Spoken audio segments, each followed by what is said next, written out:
Salut tout le monde, c'est Veg et aujourd'hui je suis au parc Frédéric-Bac à Montréal. C'est un parc relativement nouveau puisqu'il a été créé en 1995 et il est toujours en développement actuellement. Pourquoi? C'est bien simple. Vers le milieu du 20e siècle, le site actuel du parc Frédéric-Bac était une ancienne carrière de pierre, puis elle a été reconvertie en site d'enfouissement en 1988, ce qui est d'ailleurs toujours le cas en bonne partie. On peut voir qu'au centre du parc, il y a encore une grande zone d'enfouissement. Le but du projet initial était de former un nouveau grand parc urbain à Montréal afin de rivaliser le Mont-Royal et à la fois de faire une transition écologique. En ce moment, le parc fait 48 hectares, mais à la fin des travaux prévus, soit en 2026, il devrait faire environ 153 hectares, ce qui en ferait par la même occasion un des plus ambitieux projets de réhabilitation écologique et environnementale en milieu urbain en Amérique du Nord.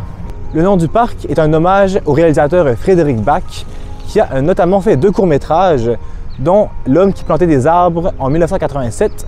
Et en fait, l'histoire de ce court-métrage est un peu en parallèle avec l'histoire du parc Frédéric Bac, puisque c'est un homme qui plante des arbres après la Première et la Deuxième Guerre mondiale afin de redonner un peu de vie et d'espace vert et des lieux agréables de promenade dans la vie quotidienne des gens. Et ici, au parc Frédéric-Bac, c'est lancé une carrière de pierre, puis un site d'enfouissement dont on veut en fait dissimuler par la verdure. Pour l'instant, le parc est divisé en 3 grandes parties. Là, je vais me diriger vers la première qui est le parvis Papineau. Je vais donc suivre ce chemin, plutôt fait pour les vélos plus que pour les piétons, mais bon. Avoir su que ça aurait été aussi long faire le trajet, je m'aurais pris un Bixi. Sauf que c'est bête, mais il n'y avait pas vraiment de Bixi aux alentours du parc.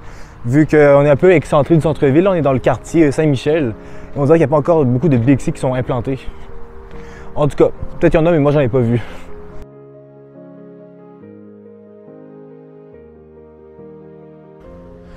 Ok, je pense que je suis arrivé au parvis Papineau. Ça ressemble à ça. La section du parvis Papineau a été inaugurée en 2017. C'est la partie la plus récente du parc. Cependant, on dirait que c'est un peu un lieu d'événement ou de rassemblement. Et là, visiblement, il n'y a pas d'animation pour le moment. Ce qui fait un endroit un peu plus ennuyant dans ce genre de cas. Alors, ouais, on va aller voir ce que nous réservent les 2 autres parties, qui sont les parties un plus OG, hein, les originaux, ceux qui sont là depuis le début de la création du parc. Et pour s'y rendre, je dois me taper un autre kilomètre vers l'entrée. Yeah! Ce qui explique cela, c'est que le parc Frédéric-Bac, en ce moment, ça prend la forme un peu d'un gros O. Ça fait une boucle, parce que le milieu, comme je l'ai dit plus tôt, c'est encore un site d'enfouissement. Et là, en fait, d'où je suis, ça reste plus rapide de repasser par l'entrée plutôt que de faire la boucle au complet et passer devant genre, des terrains de soccer, tennis et d'autres complexes plus sportifs qui ne font pas vraiment partie des secteurs plus de promenade du parc.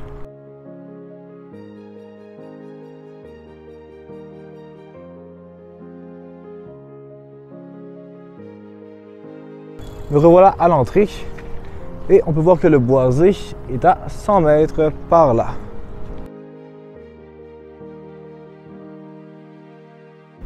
Alors ici, on voit très bien les différentes couches de pierre de l'ancienne carrière. Bon, ça doit faire un bon 100 mètres facile que j'ai déjà marché et pas de traces de boisé apparent, à moins que ce soit ici, hein, je sais pas. C'est vraiment un drôle de parc pour l'instant. Très atypique. Parce que bon, perso pour moi, c'est pas un boisé, mais plutôt une lisière d'un boisé.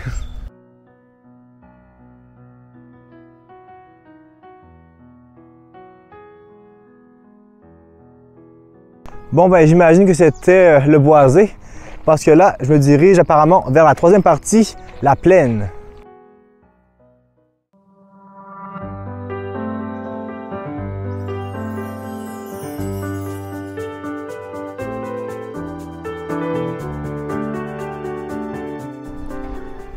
Mais qu'est-ce que c'est drôle de se faire? Il y en a un peu partout dans le parc, là, c'est étrange. Serait-ce des ovnis? Bien sûr que non. En fait, sous cette apparence un petit peu mystérieuse, ces grosses sphères sont en fait des capteurs de méthane. Parce qu'il ne faut pas oublier, mais en dessous de nous, c'est un site d'enfouissement. Donc on a plein de déchets putrides qui se décomposent et qui vont créer un genre de jus de déchets. Et ce jus de déchets va émaner du méthane, donc il va remonter à la surface. Et ce gaz-là, le méthane, on sait, c'est très polluant et mauvais pour l'environnement. Ces sphères vont capter le méthane et donc l'empêcher de se volatiliser dans les airs. Et pourquoi des sphères aussi rondes? C'est parce que le sol est aussi très instable. Donc si jamais le sol bouge, en fait, on ne va pas trop le remarquer puisque le module est sphérique. Donc il n'y a pas vraiment de sens en tant que tel. Et parlant du sol, j'aime beaucoup les autres herbes qu'il y a dans cette plaine. Ça me rappelle un peu les autres herbes dans Pokémon. Il semble avoir un petit belvédère en haut. Je vais aller voir ça. En haut du belvédère, on a une belle vue à 360 degrés des environs, ce qui nous permet de voir notamment les gratte-ciels du centre-ville, le Mont-Royal, ainsi que l'oratoire Saint-Joseph.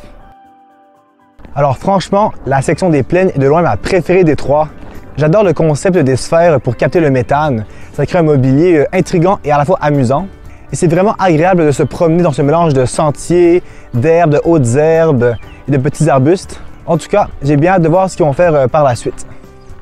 Et oui, parce que comme je l'ai dit en début de vidéo, le parc Frédéric Bach est actuellement encore en développement et il sera opérationnel à 100% uniquement en 2026.